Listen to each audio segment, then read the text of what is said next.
Ada ba? Ada ka di sini.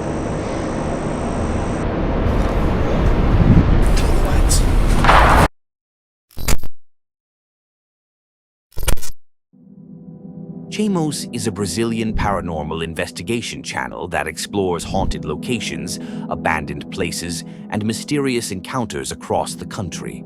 This time, the team had ventured deep into a remote forest area, far from civilization. With no cell phone service and thick vegetation that makes navigation nearly impossible, they were documenting their exploration when something completely unexpected happened. Eu escutei um som. Pera aí, vamos ficar em silêncio, rapaziada, pera aí.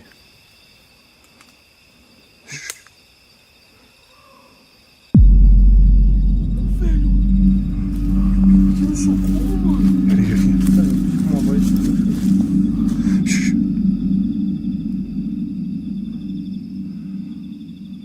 Pera aí, vamos ver se a gente escuta de novo. Cadê? Oh, meu Deus do céu, velho, meu Deus. Meu Deus do céu. Ou a gente vai atrás dessa mulher, ou a gente não vai. Não, vamos se embrear no mato e vamos então. Tu vai? Tem bateria pra continuar gravando aí? Eu tô até com medo de gravar isso aí, Jefinho. Como é que não? E se for algum crime, a gente se envolve nisso aí, mano. A gente Vamos já tentar tá envolvido, mano. Não, vamos- A gente já tá envolvido. Vamos tentar ajudar, mas eu acho que assim, filmar não A sei, gente mano. já tá envolvido. Não, tem que A filmagem é uma segurança pra nós, pô. prova, pô. Smart thinking, because in situations like this, documentation can be the difference between helping someone and becoming suspects yourself. The search began with them calling out, trying to get the woman to respond so they could triangulate her location. But here's the thing about dense forests. Sound bounces around and pinpointing exactly where it's coming from becomes nearly impossible. They decided to split up to cover more ground, which, let's be honest, goes against every horror movie rule ever written. But sometimes real life requires taking calculated risks. Then, after what felt like an eternity of searching, they found something, a single shoe lying on the forest floor. That's when they knew they were close. And moments later, this happens. Moça do céu! Meu Deus do céu, velho! Meu Deus do céu! Moça! Moça! Meu Deus! Calma! Moça, meu Deus do céu, cara! Tá amarrada? Calma! Cara, ajuda a desamarrar ela aqui, Ô, Jota, ajuda a desamarrar ela, cara. Ilumina aí, velho! Ilumina aí, cara! Deixa eu botar a câmera no chão aqui, cara. Meu Deus do céu! Jota, desamarra ela aí, velho! Me ajuda! Calma, moça! Aqui! Solta ali, onde é que aqui? Solta aqui, velho! Caramba, velho. O que aconteceu, O que você moça? tá fazendo aqui, moça? Peraí, deixa eu soltar aqui. Aqui, ó. O que aconteceu, moça? A gente vai Tava indo pro trabalho. Calma. Que isso, velho? Caramba, Eu pego cedo. Um cara apareceu armado. Olha só, velho. Um cara apareceu armado, ele me rendeu, ele tava armado, ele me trouxe pra cá. Ele fez alguma coisa contigo? Moça? Só que hoje eu não ia ser útil, que ele ia voltar amanhã. Caramba, velho, como assim? Calma, moça, calma. The rescue was immediate. They quickly untied her while she's crying, clearly traumatized, telling them through tears what happened.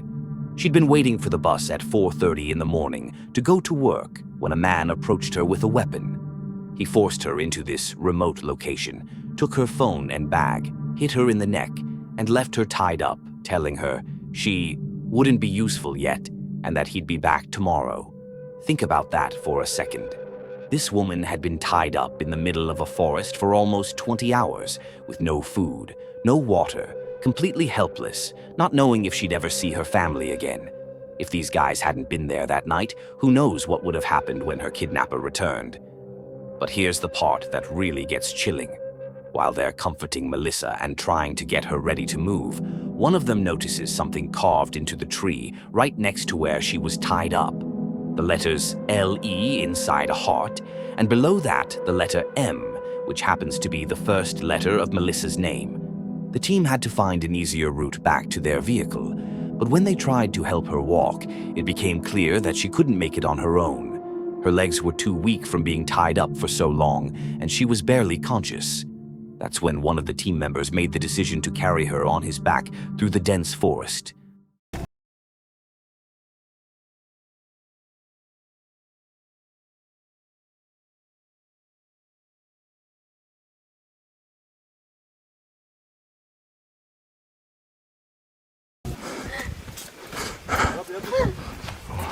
Deixei na frente que vou abrir o carro lá. Meu Deus do céu. Vem junto comigo aqui, Jota. Me ajuda aqui, cara. Ilumina lá pra ele, cara. Aqui, bota ela no carro aqui, Jefinho, aqui, ó. When they finally reached their truck, the relief was overwhelming. They helped Melisa into the back seat, gave her water, and immediately started planning how to get her home safely. The team made sure to file a police report and provide all the evidence they had gathered, including the location of the tree carvings and the timeline of events. This story serves as a reminder that when you're exploring remote locations, you never know what you might encounter. Most of the time, it's just wildlife or natural sounds, but occasionally you stumble into situations where someone's life hangs in the balance. English Woodsman is a channel all about wilderness adventures, bushcraft, and solo camping in the great outdoors. Daniel's been sharing his outdoor experiences for years, taking viewers along on peaceful camping trips across the UK countryside. This particular evening, Daniel was planning a simple overnight setup in some local woodland, just 20 minutes from civilization. It was meant to be his final video before taking a well-deserved break from YouTube. To be fair to you, it feels strange saying I'm gonna have a little bit of time off YouTube. So I've been YouTubing like for 7 years now. I've never been this far before, so I thought I'd film it, to be fair, for some strange reason. So you can go up there. Can take this path. You know what, I'm going to stick to a path down here. Now this is what's good about being outdoors. Free food. Very nice. The plan was simple enough. Daniel had found a nice spot in some woodland, not too remote, with the sounds of a football match echoing in the distance. As the sun began to set, he settled in against a comfortable tree, fired up his camp stove, and started preparing some coffee. Everything was going perfectly normal. He was chatting away to the camera about his YouTube plans, sharing some stories, and generally enjoying a peaceful evening in nature. But as anyone who's spent time alone in the woods knows, peaceful moments don't always last. And rain camping is really good.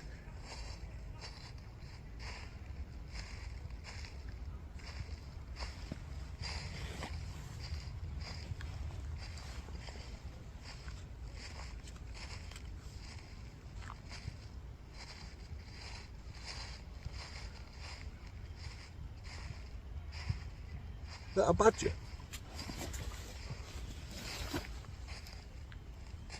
Hello?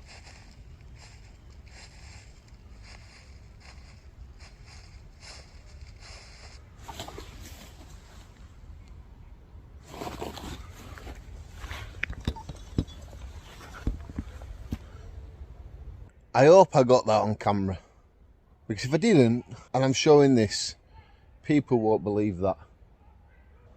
I've just heard like someone walked literally past me.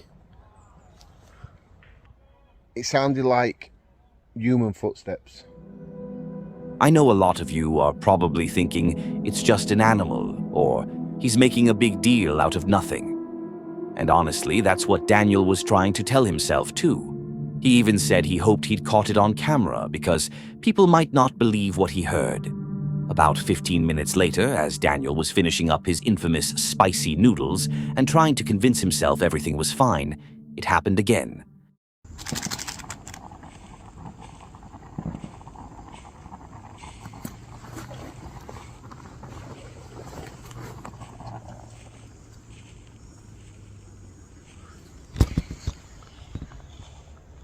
There's that noise again now.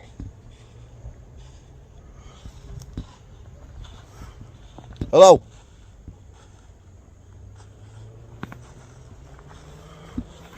Hello? There's nobody here. And it sounds like something's just walking around. I can handle it one. Can you hear it? It's like it's just there. Doing it once is alright, but 2 times, it almost sounded identically the same sort of noise. If he does it one more time, then I'm moving. For the next hour, Daniel tried to settle in for the night. He set up his bivy bag, got his sleeping gear sorted, and kept telling himself and his viewers that he was just going to shake it off and get on with the night. But at around 10 p.m., as full darkness settled over the woodland, Daniel heard it one more time, and this encounter was different. I'm going to be honest. I can't stay here now. I'm going to be a wimp. I don't care if people call me a wimp in the comments, but I can't stay here. I'm too unsettled. I'm nervous. I've done camping like this a load of times. I think I'm going to go find somewhere else to get this bivvy set up. But I'm leaving this spot.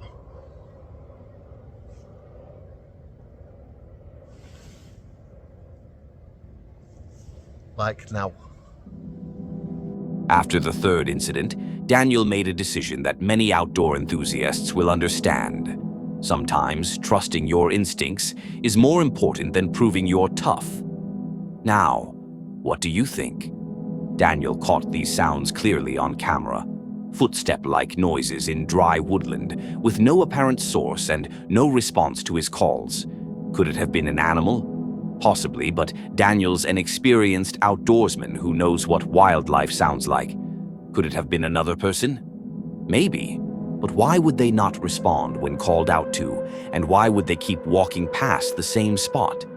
Sometimes in the wilderness, you encounter things that can't easily be explained. And sometimes the smartest thing you can do is trust your instincts and remove yourself from a situation that doesn't feel right. Seror is a channel that's built its reputation on horror camping content, taking viewers to some of the most spine-chilling locations across Indonesia. With over 1.6 million subscribers, they've mastered the art of finding truly terrifying places to spend the night. But this time, in March of 2025, their horror content turned into something completely different. Jadi pada kesempatan malam ini teman-teman, ini kita kebetulan teman-teman ya, ada Dapi yang datang lagi ke Kalimantan Selatan. Rencananya pengen ke beberapa tempat di daerah Kalimantan Selatan lagi, pengen ke daerah Kalteng ya. Iya, nah, di sini pengen Kalteng. Nah, jadi dia pengen ke Kalteng, gue juga pengen nemenin. It seemed like any other horror camping video setup. 2 creators, a tent, some cameras, and a location that locals claimed was haunted. But sometimes the real world has a way of being far more terrifying than any ghost story. Kayaknya Kalsel itu paling kecil ya di antara provinsi lain. Ah, buat ngam sini. Konten. Konten apa nih orang perusahaan kan ya? Ada apa nih? Ada. Ada apa? Bapak dah kata di sini. Beli. Oh, Iya bang. Bapak dah siapa di sini? Iya. Mana gam? Bentar. Keluar. Kerja timah di sini mah Pak, Bapak dah kada. Keluar. Iya bentar. Asik. Video. Aduh sebelah sandal. Aduh sebelah sepatu sudah. Mulai video aja, mulai video. Maksudnya video aja. Oh. Kayaknya pura-pura mulai video tapi lain tujuannya. Ini mata-mata nih. Kalau maksud lain bener ada apa-apa ya? Enggak, apa? Kade kan tahu lah. Ini nih tanah siapa lah siapa. Tahu lah. Bapak dah lah. Kontennya apa nih? Ada kalau konten kalau siapa Bapak dah Konten apa? Izinnya mana izinnya? Ya hancur tindanya gimana? Aku aja nggak pernah. Ya hancur. Orang perusahaan nggak? Enggak Pak. Kami di sini bikin malah video. Video apa? Video YouTube. What followed was an intense interrogation. The locals suspected them of being corporate spies sent by a palm oil company to survey the land. This area was apparently the center of a major land dispute that had been going on for years. The men guarding the area had every reason to be suspicious of outsiders, especially ones with cameras and equipment. The YouTubers tried to explain that they were just making content, that they had no connection to any company, but their explanations fell on deaf ears. The situation escalated quickly as more men arrived, their equipment being searched, and their identities being questioned. The locals demanded to see ID cards and wanted to know exactly who they were and why they were really there. And it became clear that this wasn't going to be resolved with a simple apology. Bapak ini rekam kayak gitu nah. Apa maksudnya? Iya. Enggak kok. Ini dimasukkan ke YouTube nanti kami yang disalahkan, kami yang ngancamnya ini itu. Padahal Enggak. pada dasarnya sampean sendiri yang masuk ke pekarangan orang tanpa izin. Apa Ini pipa ini nah, 50 cm di bawah sini. Nah, ini ada pipa yang apabila dirusak itu kami yang jaga ini yang disalahkan. Oh, enggak merusak kita. Nah, makanya Kita konten aja Pak di sini. harusnya hati-hati Iya. masuk pekarangan orang tuh. Di warung kan diboleh-bolehkan aja gitu nah. Enggak apa-apa katanya kan kosong aja di sana. Iya, kosong memang kosong. Dikira kan boleh-boleh aja. Enggak tahu sengketa gitu kan. Mana kawannya tadi mana? Temannya.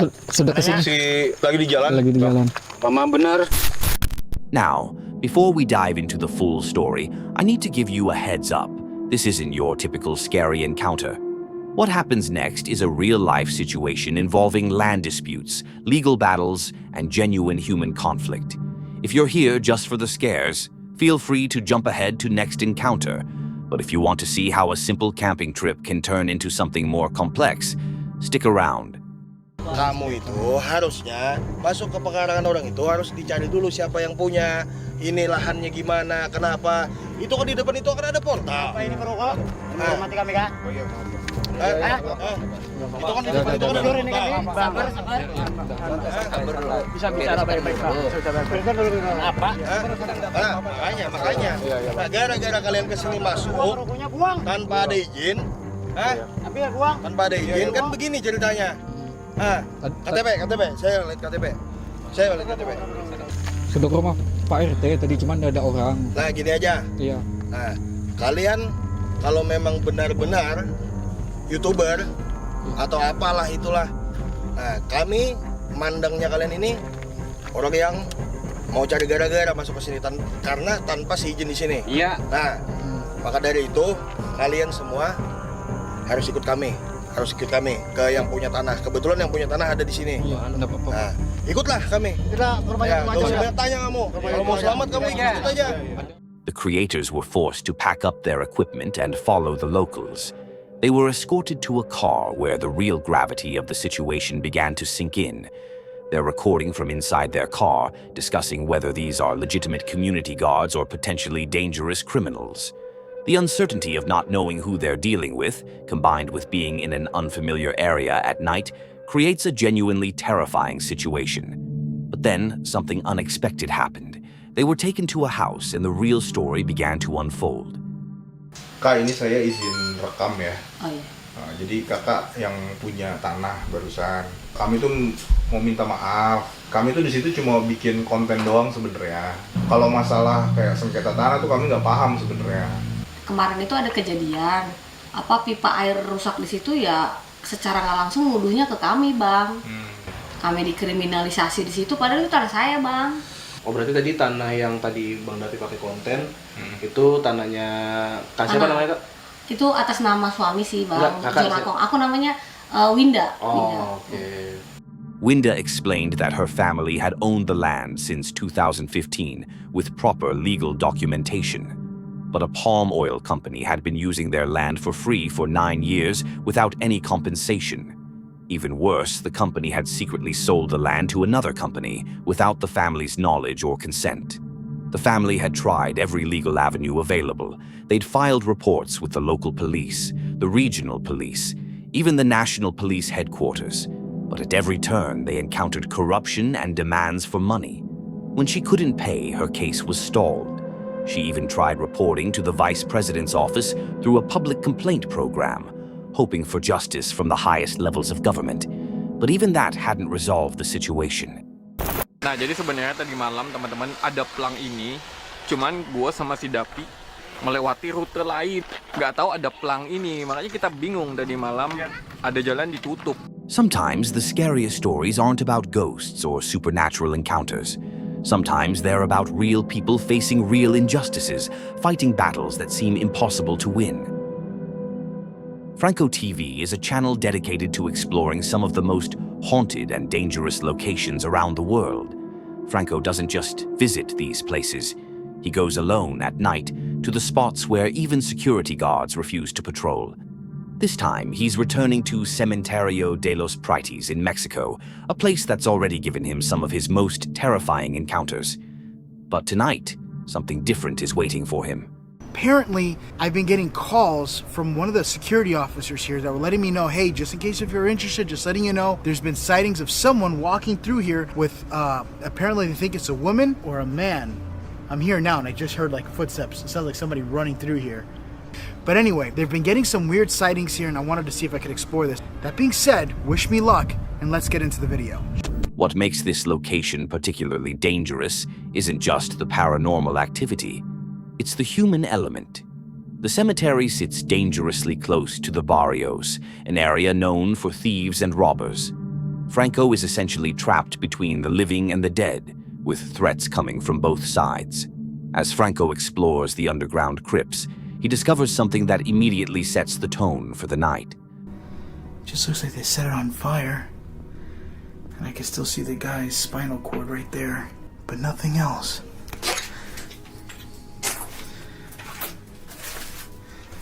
They still have black bags thrown on the inside for witchcraft. You see it?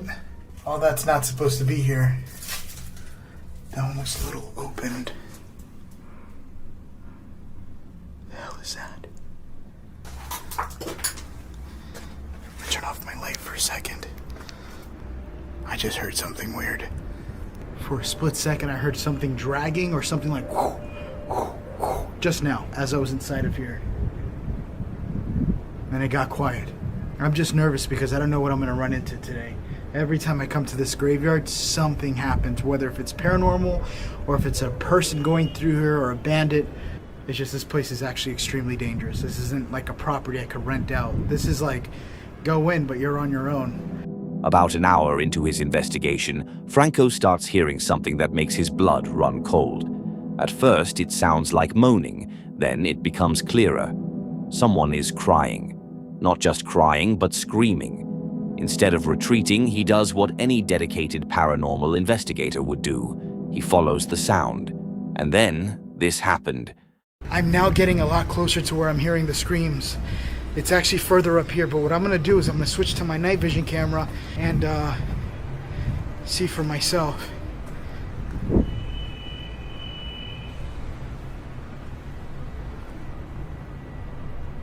Hear it? I'm going to switch over to night vision.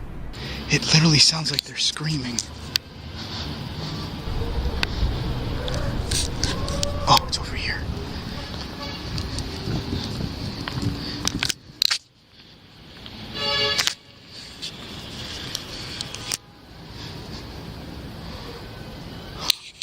Look, I just switched over to my other camera. See if I can focus in a little bit better. She's pretty far back there.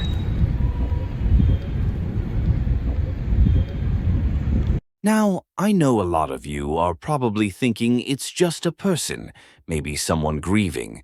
But what happens next will make you question everything. Alright, I'm gonna say something. ¿Está bien? What the f? Holy sh**.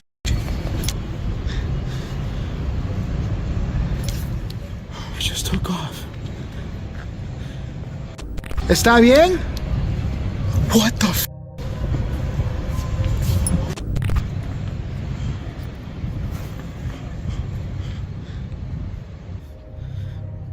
That's the tomb right there. That's where it was at. Hola? Yo quiero hablar contigo. ¿Está bien? I have never seen something like that before. I wonder if it was laughing that I was hearing or was it crying? Because what I heard this time was definitely crying. I feel like something's going to be watching me from the ceiling. It just took right off. Like an animal. When he returns to investigate, he finds evidence of the encounter. Wet substances on the wall where the entity climbed, and cookies left behind as offerings. The entity had literally crawled up the wall, leaving a wet trail behind it. But the night was far from over. As Franco continues his investigation, he starts getting responses to his questions. Not just EMF readings, but actual voice responses. Gregoria! Georgina.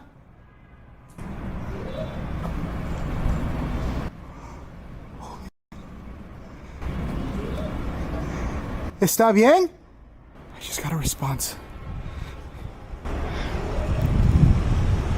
It sounds like it's saying sí. ¿Estás solita?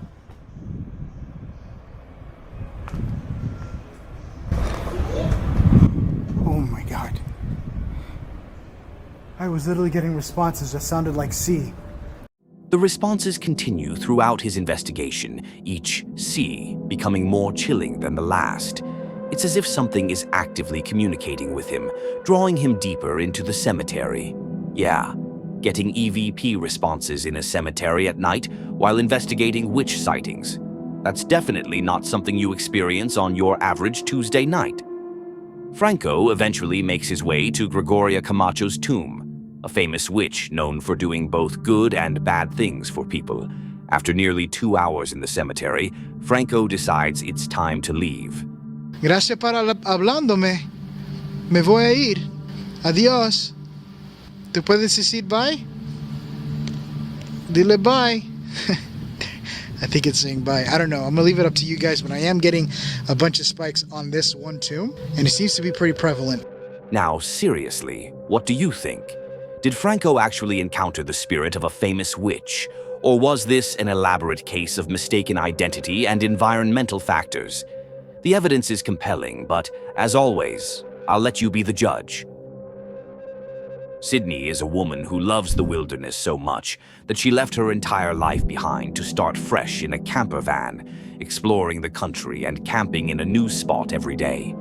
She's been living this nomadic lifestyle since April 2024, documenting her solo adventures across America. This time, she decided to return to a very special place, the exact same remote campsite in Tennessee where she spent her very first night camping solo. After a grocery run and navigating those sketchy back roads, Sydney finally arrived at her destination. This looks a lot different than the last time I came down here. Wait, was that it? Oh, this is it. Okay, sweet. There's nobody here. I'm gonna get out and take a gander and make sure everything's like safe, and I might drive down there, but I might take the top spot too. I don't know yet.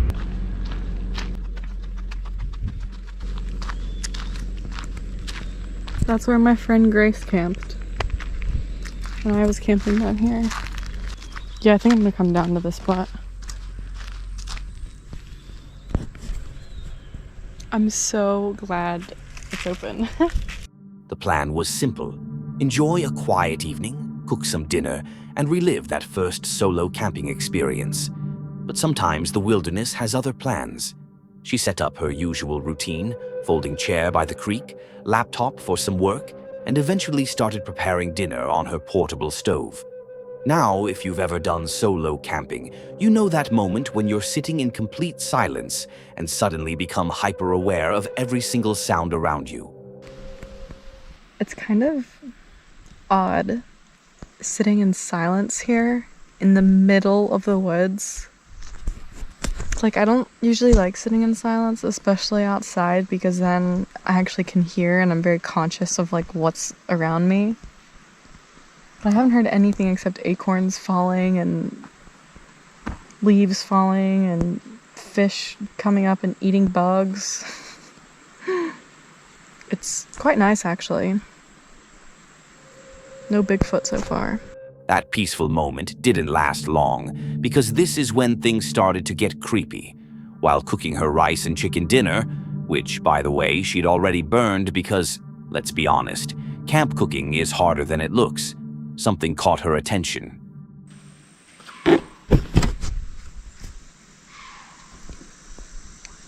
Is that?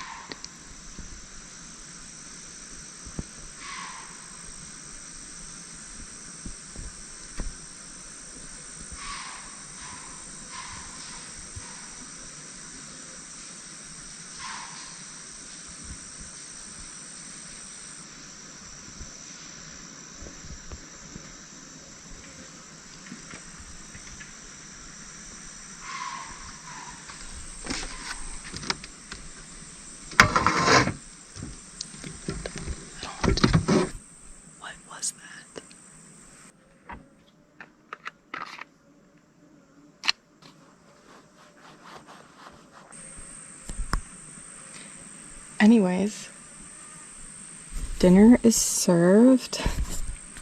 I really hope that wasn't like a mountain lion or something. But I'm not gonna let it scare me to stay in my car. I packed all my stuff up so that if I do need to like just close this, I only have this to move, but I heard it move too. It like moved from like there to over there. So there she was, miles from civilization, down a one-lane dirt road, having just heard something unexplained moving around near her campsite. And what does she do? She sits down, opens her laptop, and tries to watch YouTube videos while eating her burnt dinner. That's either the calmest response to a potential wilderness encounter I've ever seen, or she was trying really hard not to panic. The footage ends the next morning with Sydney waking up safe and sound, but she never did figure out what made those sounds by the creek. Was it a mountain lion, a bear, or maybe, just maybe... What if it was Bigfoot and that was like a deer that he was eating and it was like making noises because the deer is scared? Now, seriously, what do you think? Let me know what you think in the comments. And if you've had similar experiences while camping alone, I'd love to hear about them. Arnold Outdoors is a channel all about wilderness adventures, fishing, hunting, camping, and exploring remote places in the Pacific Northwest. In January 2021, they headed deep into the remote areas near Bend, Oregon, hoping to enjoy a peaceful winter camping trip away from everyone. The plan for this trip was simple: find a secluded spot, set up camp, and enjoy some quality time around the fire with steak, eggs, and fresh crab legs. But their first red flag came early. After driving through the snowy back roads for hours, they finally found what seemed like the perfect spot. Still trying to find a spot. We found another little off-road. So, we're in the middle of flipping nowhere. You can't even see nothing. And over there you can see one lone little, or two actually. Yeah, you can't see looks shit. Like fire. Maybe a fire Possibly. 2 or 3 miles off and another little light way off. But yeah, we're not going to know what this place even looks like till tomorrow, so. Alright, so we gotta leave. There's creepy ass people with red headlamps coming towards us out of the woods, 400 yards off. No, not even. Like 300. Yeah, 300 yards. Smart move, actually. When mysterious people with red headlamps start flanking your position in the middle of the night, it's definitely time to find a new camping spot. After relocating to what they thought was a safer, more isolated location, our campers finally get settled in. They've got their tent up, fire going, and they're enjoying some mountain house meals. It's one of those perfect winter camping moments. Until this happened. We're about 17 miles from Bend, about 7 miles from Paulina Lake, and just with those two descriptions, if you drew a couple of circles, you could probably pinpoint our location. Yeah, what was that, a gunshot? Gunshot or a vehicle. Vehicle. Or Bigfoot's fucking screaming. Sound like a vehicle on a gravel road. Almost sound like gunshots. It did almost sound like gunshots echoing. But there's lots of people out here. Definitely a gunshot. Close. Really close. Like within a mile. Half a mile. It sounds like a 22 and it sounds like it's coming from that way. Sounds like it's coming from behind you. It's 11:30. Someone must be going to bed. Shooting guns off before they go to bed or something. At first, they weren't too concerned. It's not uncommon to hear occasional shooting in remote areas, especially from people scaring off coyotes or just having some target practice. But it's 11:30 at night, and the shots are getting closer. What happens next will make you question why anyone camps in remote locations. It really sounds like it's coming from that way to me. I'm gonna turn my head. I feel like we should at least once. Yeah. Just one shot. So they can't pinpoint us, but they know we're here. You know what I mean? Let's turn that off. Yeah, go. Yeah.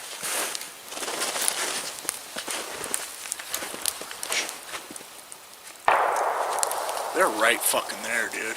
Hooting and hollering and shooting. It's teenagers hooting and hollering. Kill the lights. Kill the fucking lights, man. They might shoot at us. Kill it and get low. For real.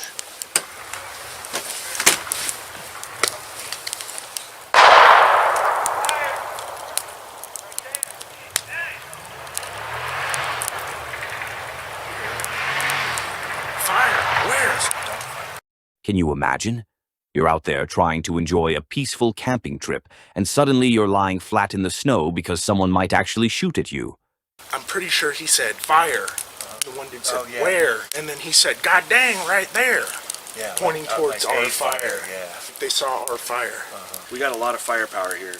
Yeah, for sure. Definitely take care of ourselves if we needed to. Fortunately, after a few tense minutes, the voices and vehicle sounds moved away. Arnold and his buddy handled this situation perfectly. They stayed calm, killed their lights to avoid drawing more attention, and waited for the threat to pass. I know a lot of you are probably thinking this was just some locals having fun, and maybe that's all it was. But here's the thing. When you're shooting randomly in areas where people camp, especially at night, that's pretty extreme even for just being stupid. So what do you think happened here? Random idiots with guns or something more concerning? Let me know what you think in the comments.